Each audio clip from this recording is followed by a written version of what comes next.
You're not just risking the lives of your citizens, you're risking the life of every citizen on American roadways if there's an unlawfully issued California commercial driver's license, because these truckers drive around the country.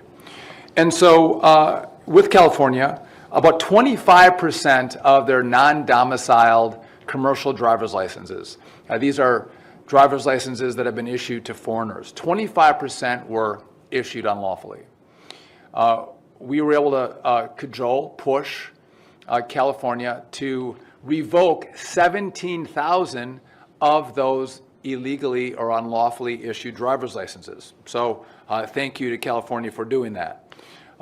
Another concern that we have with California is that many of the drivers are non-proficient in the English language. By the way, the rules I'm talking about are not rules that Derek and I created or President Trump created in this administration.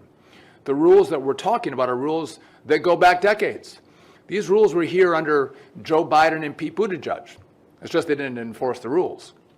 But in regard to English proficiency, California is the only state that has refused to enforce our laws where a commercial driver speaks English, can understand English. That's important on the safety front, number one, because if there is a crash, you have to be able to communicate with law enforcement. What's on your rig? Where are you going? There's basic information that law enforcement needs or first responders need when there's crashes on American roadways. But they also have to understand American roadway signs. So it's a safety issue that many administrations have flagged, and we want to make sure that if you're going to operate a big rig, you operate it and you understand the English language. Here's the concern that we have, is that many of these operators, and many of the press has covered this, they don't speak English. They can't understand English. So it begs the question, how did they get a commercial driver's license? How did they get through the system if they don't understand the language? And that's prompted us to look at the commercial driver's license mills, the CDL mills. Businesses that stand up and they're pushing drivers through, in air quotes, their training program, which is no training program at all, and allowing them to go to the state DMVs and get a driver's license. This is incredibly risky because, one, not only do they not speak the language, but we're seeing that they're not well trained. And if we're going to have drivers on American roadways, they need to be the best trained, the best skills, because if operated incorrectly or inappropriately, these are lethal weapons on American roadways. And especially at a time as America's about to travel, we think about this every single day, but America's about to hit the road for this Christmas season. They're thinking about it. And so in California, again, 25% of their driver's licenses were issued illegally. 17,000 were pulled, and we are grateful for that. But it brings me to the reason we're here today. As we've done this nationwide audit, we found the worst offender, which is the state of New York. 53% of New York's non-domiciled CDLs were issued unlawfully or illegally. Now, what New York does is, if an applicant comes in and they have a work authorization for 30 days, 60 days, 1 year, New York automatically issues them an 8-year commercial driver's license. That's contrary to the law. That's one offense. But we also found that New York many times won't even verify whether they have a work authorization, they have a visa, or they're in the country legally. So they're just giving 8-year commercial driver's licenses to people who are coming through their DMV and sending them out on American roadways. And again, they're endangering the lives of American families. I don't like that I have to do this, but the law requires me to do this. I'm going to give New York 30 days, because that's what the law requires, to come into compliance with the rules that have been long-standing at the Department of Transportation. If they come into compliance, we're going to work with them. If New York refuses to come into compliance, because Kathy Hochul, for some reason, believes that we should have unqualified truck drivers on American roadways. We are going to pull tens of millions of dollars as phase one for the state of New York. We don't want that to be the case. We don't want to have conflict with New York or California or Minnesota. That's not the mission here. The mission is to get compliance, to make sure we have safe commercial drivers on American roadways and Americans are safe. That is the mission. But if we have state governors who are unwilling to cooperate and collaborate and make sure that Americans are safe, we will use every single tool at our disposal to make sure they do come into compliance. And if they don't, the federal taxpayer, the American taxpayer, should not be funding these states. So we will pull every dollar possible from every single state that's unwilling to work with this administration and these long-standing rules to make sure that when an American and a family gets in a car, they shouldn't be worried that they have an unqualified foreigner operating an 80,000-pound big rig that could endanger their lives. By the way, or an unqualified driver operating a motor coach. Again, if you get on a bus, you're going to travel across the country, you'd expect that that driver has been well-trained and they're well-qualified to operate that vehicle. We've seen in recent news stories that that's not the case, and when bad drivers that aren't qualified from other countries drive a bus, many people get hurt and some people die. We find that to be unacceptable, and again, we will use every tool at our disposal to make sure that this ends. With that, I do want to turn it over to our Administrator of Motor Carriers, Jarek Bars, who's done a fantastic job. He's been crushing it for us. He also is former law enforcement from Florida, knows these issues very well, and has led the motor carriers team remarkably well. He's kind of the rock star of DOT. He's going to talk a little more about New York and maybe a little bit about California and these CDL mills that we're seeing pop up across the country. Derek? Thank you, sir. Yeah, thank you, Mr. Secretary. At FMCSA, I want to make sure that we talk about our mission first. Our mission is clear and it needs to be unwavering, and that is to reduce crashes and injuries and fatalities involving large trucks and buses on our highway that the Secretary has mentioned. A critical piece of that mission is making sure that well-trained, properly vetted, and fully qualified commercial drivers are only on our highways. What we uncovered in New York is not an administrative oversight. It's a systematically, grossly unacceptable deviation from a federal safety regulation that has been on the books for a long period of time. These are the rules that ensure only qualified drivers are on our roadways. When states fail to follow, the safety is compromised, and we at FMCSA, we're going to act on that. And as the Secretary mentioned, during our 2025 annual program review, FMCSA found that more than 53% of the non-domiciled CDLs that were issued in New York failed to comply with federal law. For context, New York has reported that more than 32,000 non-domiciled CDLs are currently active. I want to highlight just two of these examples from our audit to show you exactly what that negligence looks like. First, a driver was issued a CDL in February of 2025 with an expiration date of May of 2032. But their work authorization expired in May of 2025. That's just 3 months after the issuances. Yet the CDL remains valid for nearly 7 years beyond the individual's lawful presence in our country. There's a second example,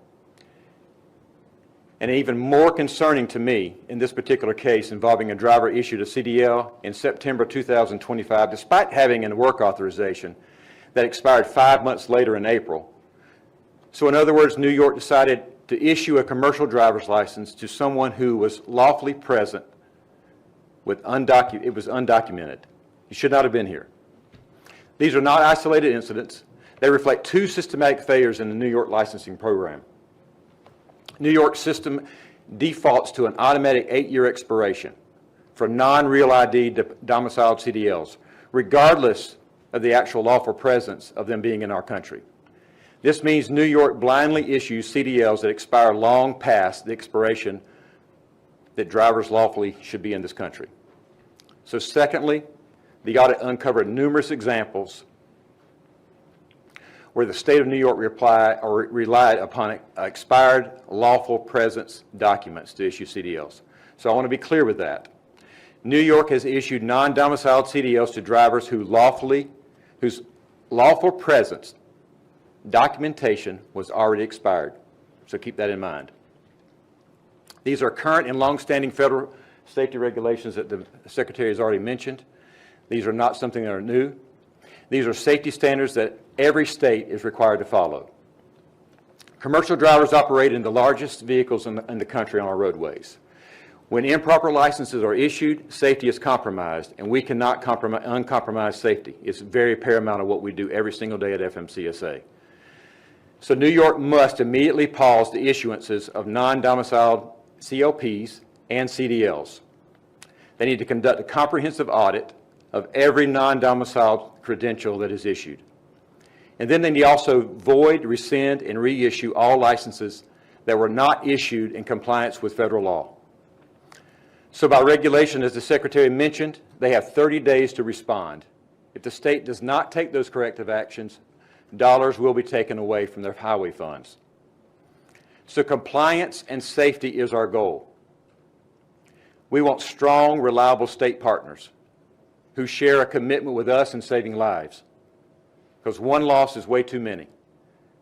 But 53% failure rate is unacceptable, and FMCSA will not look the other way.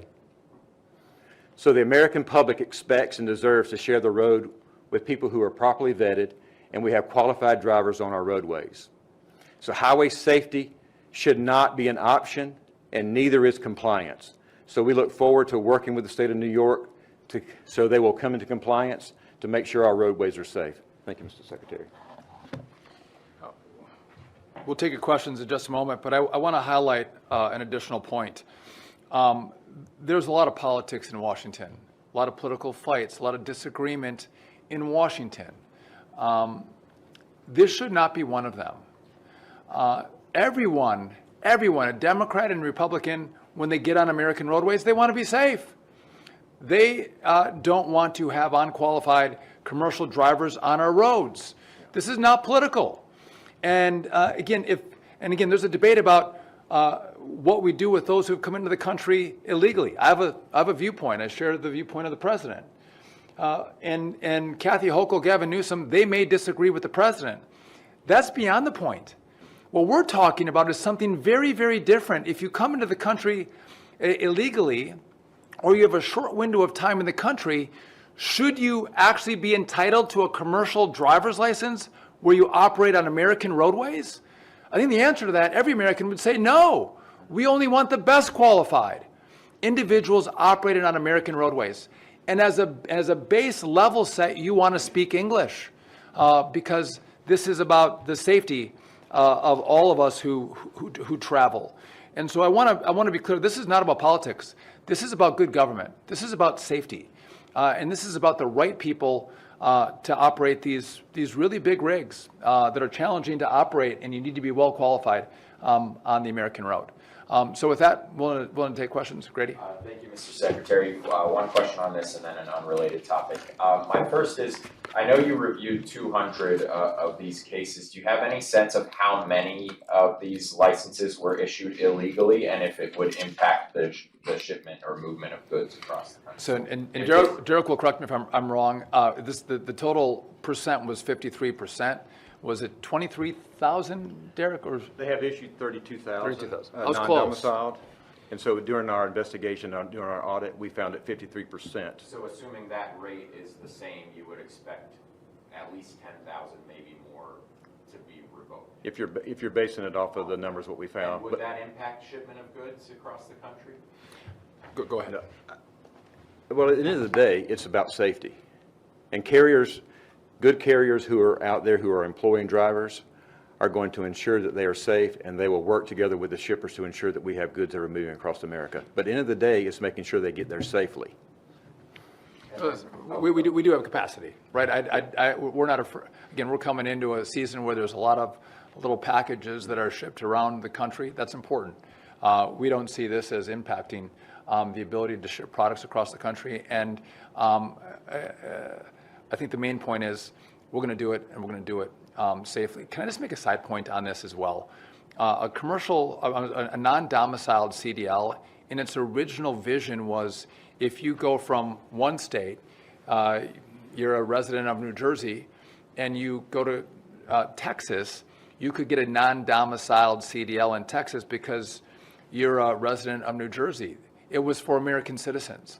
Like many things, this law has been contorted and has now been applied to people who are foreigners coming into the country. And again, it's been carte blanche, let everyone get a commercial driver's license. It's a great way to make a living, give everyone a license, and the consequence of that is real for families who lose loved ones on our roadways. But you had a second question. The Defense Authorization Act, the House version essentially strips a lot of the safeguards that you and the NTSB have supported. Are you urging the Senate, have you had any conversations with members of Congress to put that language, or I guess remove that language from the bill that ultimately gets passed? So as a former member of Congress, I have due respect for the body. They're going to work their will. I'll just tell you this. My first full day on the job was the DCA air crash. And I will not let fixed wing and rotor traffic cross in this airspace. We control the civilian airspace at the FAA and at the DOT. And so let the Congress work their will, but we are going to drive safety no matter what happens, because that is our space. And that's my viewpoint. And again, if I know there's a debate happening, it's one that Chair Hamidi has done a great job talking about. Lawyers are looking at the language, but again, I'm going to drive safety in the DCA airspace, and we still control it. So you're able to keep safeguards in place even if it doesn't end up in this? We will not have fixed wing and a helicopter cross traffic in that airspace. It's not going to happen. Yes. I'm Pavitri with Politico. I had a question along the same lines. There were two amendments introduced yesterday to the bill. One would strip the provision from the bill that has drawn some controversy, including from Chair Hamidi, and another would input the Rotor Act. Between the current provision and the Rotor Act, is there a piece of a part of legislation that you prefer?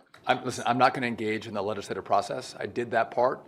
I know the White House is engaging. I know Senator Cruz and Chair Hamidi have very strong opinions. I am just committed to making sure we keep the American flying public safe.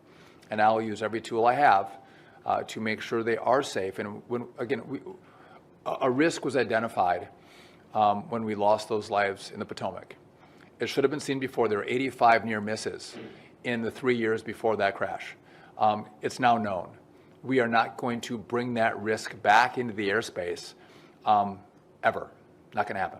Do you think the provision as it is in the bill would increase risk in airspace? I'm not going to comment. I'll just tell you, this is the equities that I have. We are going to use every equity to keep Americans safe. And I also have an unrelated third question question to the World Cup. There are a few bills in the House and the Senate that would create a dedicated grant program for DOT to administer that would give future World Cup and Olympic host cities in the U.S. Additional funds for transportation needs. Yeah. Do you support that bill? Do you support that general idea? I haven't seen the exact language, but we're going to need additional resources, specifically for the Olympics. We're going to take assets, buses from around the country. We're not commandeering. We're going to ask cities to send us buses, and we're going to pay for the transfer of those buses to LA for the games. We'll need resources for that, and I think the Congress understands that, the White House understands that, so do we. But I think these are going to be, under President Trump, the greatest games, greatest Olympics that you'll ever see, and we've been working for 6-8 months already. First days in the office, we started to work together with the coalition on making sure these games are the best. And part of that, again, the number one issue is people have to be safe when they go to the games. Homeland Security takes the lead on that. But the second biggest issue is you have to be able to move safely and easily through the cities in which the games are being held, and that's our job. And so we'll need resources to bring in additional assets to move a massive amount of people, and we're committed to making that happen. And again, with President Trump, it'll be the best ever. Yes. Secretary Duffy, I'm curious, you were mentioning that Republicans, Democrats all use roads, want safe roads. And I'm curious what you attribute the reasoning for why you're having this problem with Governor Newsom and Governor Hochul. What is the disagreement? What are they missing that you're seeing on this? We'll say, and I'll just point out, these two, California and New York, account for half of the non-domiciled CDLs that were issued in the country. And I don't know if they thought it was goodwill, where I can't get in their heads why they would allow individuals to get these licenses, especially when they're not well qualified. But it's what's happening. And they have lighter positions. There's sanctuaries, many sanctuary cities, sanctuary states, wanting people to come in. But that's a different issue than keeping Americans safe on American roadways. And this point's really important. You don't just drive in New York if you get a New York commercial driver's license. You drive around the country. So if you are from my home state of Wisconsin and you think this doesn't impact you, it does, because the drivers with these licenses, these unqualified drivers, operate in every single state. And so everybody's at risk in the country, which is why this is a federal issue and why we take it so seriously. And can you also talk about the bonuses for the 18,000 Amtrak union workers? What went into that decision? Sure. So there was a bonus structure in place for the executives. The top executives agreed to give back half of their bonuses, and then the next tier of executives are giving back part of their bonuses as well, 40%. That gave us, I think the number is $18 million to then give a little Christmas gift back to the transit workers. So they're going to get $900. That was announced yesterday as part of a bonus for doing great work, keeping our rail operating really well. Chase Williams with Fox Business. I think you said at the top there were 17,000 licenses taken from California. Was Governor Newsom cooperative with you guys on this? And if so, do you expect Governor Hochul to be cooperative? I don't know. I would say cooperative. I don't think the governor's been the best partner. Again, California is the only state that's unwilling to enforce English proficiency rules. And again, we didn't create that rule. That rule has been there for a long time. Why he refuses to do that, I don't know. And then again, how you can get a license when you're not proficient in English in California begs the question, what the hell is going on in California? So a willing partner, no. But when we've held money over California's head, they have been willing to at least tell us they're working on coming into compliance. And I'm grateful for that. I wish he was willing to sit down at a table and say, let's figure this out together. How do we keep American roads safe? That's not necessarily been his position. He's kind of stomped his feet and pounded his fist, but they are starting to come into compliance, partially. Two questions. One on Chicago. There have been some reports that they've increased police presence on transit trains since the letter you sent this week. Do you have any reaction to how Chicago and Illinois are responding? And I just want to go back to helicopter language for a second. Do you feel confident that nothing in the NDA would bind you or require you to roll back any of the safety provisions on mixed helicopter commercial traffic? So I've actually asked for advice from some of my more liberal friends. How do I speak liberalism? How do I become bilingual, conservative and liberal in the way I communicate? I'm not looking at fighting with Chicago or New York or DC or Boston when we talk about transit.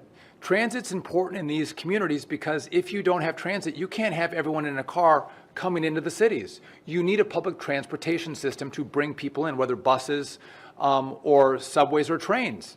The problem is that if Americans or the states or the cities pay for the transit system, it should be clean and it should be safe. They're not homeless shelters. And so I'm trying to use the equity that I have. I don't run the systems, but we do offer money to the systems to operate them. I'm asking, would you please up your game? Could you make it safer? Could you make it cleaner? And if you refuse, we'll withhold money. That's the only leverage I have. But I think good government would say every citizen, again, this is not partisan, Republicans and Democrats love clean trains, and they love safe trains. And if you're a liberal, I think you say, I want more people on trains. Well, the way you do that is make the experience better.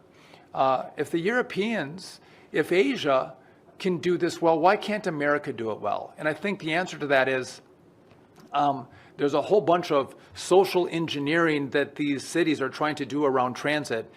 They should stop. There's one mission: move people, move them safely, make it clean and safe. And if you speak liberal and you can help me communicate that better to these cities, I would welcome that. But yes, what I'm doing doesn't seem to be working, and it seems to be pretty simple and pretty bipartisan. We'll do one more question. Mr. Secretary, Zach Williams from Bloomberg Government. The hope that the New York DMV has responded similar to some of these other states in pushing back against these CDL accusations. They said every CDL we issue is subject to verification of the applicant's lawful status through federally issued documents reviewed in accordance with federal regulations. So how are they incorrect in suggesting the federal government is the one kind of dropping the ball here? And just secondly, have any federal funds been withheld from any state at this point in time on this issue? So, first, when we look at, and I'll let Derek respond to this too, the documents that they are supposed to review, even to at a fundamental level, say someone is in the country lawfully, do they have a passport? Do they have a work authorization? They're not going through, in some instances, that very basic step. So they're not verifying the legal status of the individual. So if you don't verify the legal status of the individual by a work authorization or by way of a passport, how are you telling me that you're reaching out to the federal government and it's our fault that we have given differing information? Right? That doesn't make any sense. And so, yeah, I think this is a way to try to skirt the issue. I think the real answer should be, if I was the governor of New York, I'd say, what's the problem? What do we do? I didn't set the system up maybe, or I did set it up, but how do I fix it? How do I make sure that I have the safest drivers that get licenses in New York? Let's partner together. Let's make this work. Mistakes were made. Let's remedy those mistakes, and let's get the best qualified drivers on the roadway. How do we do it? Help me out.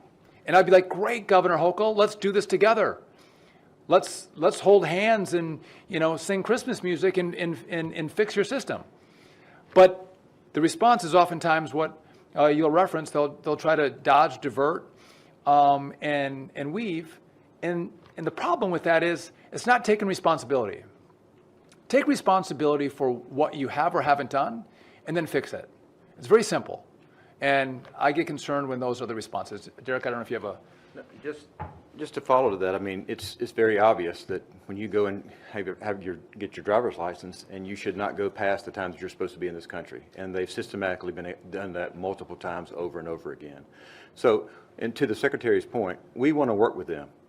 Our mission at FMCSA too is we want to work with our partners, and they are a partner with us. At the end of the day, it's making sure that we have safe and qualified drivers on our roadways. And going back to one of the things the Secretary mentioned was about our driver training schools, how important that is. I mean, that's where the rubber meets the road. I've said that a couple of times, and I'll continue to say that over and over again, that is where we make sure that we have the best qualified drivers on our roadways. And then taking that to the driver's license agency to say, I'm proficient in these areas. I'm willing to drive these buses that are going to be taking individuals through different ball games and events that we have. So I think that's very, very important that we make sure that we start there with our driver's license agency. And then when we get to the driver's license agency one more time, is to verifying, are you supposed to be in this country legally? And if any, has any funding been withheld from any of these states over CDL at this point in time? No, as of yet on this issue, no, because they've come into compliance in regard to, California has, and they've been working with us, and they pulled the 17,000 licenses. We gave them 30 days and made the threat we'd pull funding. We didn't have to do that because they started to work and pull those licenses, which I think is incredibly important. And with Pennsylvania. Yes, yep. And again, we don't want that. I don't want to pull their licenses. And again, I think that this is very easy. Work with us. I want to make one last point, then I'm going to walk away. I promise. We're in this situation. We have this problem, not because we made a rule change. We have this problem because Joe Biden and Pete Buttigieg did not enforce the law. And millions of people came into the country during their tenure, and then when they were here, these rules were still there. And they just turned a blind eye. They said, we don't care. And we saw the safety on our roadways diminish. And for us, we will not turn a blind eye. We are going to continue to work to make American roadways safe. We are going to enforce the law. We're going to hold states accountable. The last administration may not have done it, but Derek and I and this whole team and this department are going to make sure we follow the law and make sure Americans are safer today than they were under the last 4 years. President Trump gave us that directive. It is the right directive, and we are going to work every single day to make sure we get to a safer place. With that, thank you very much.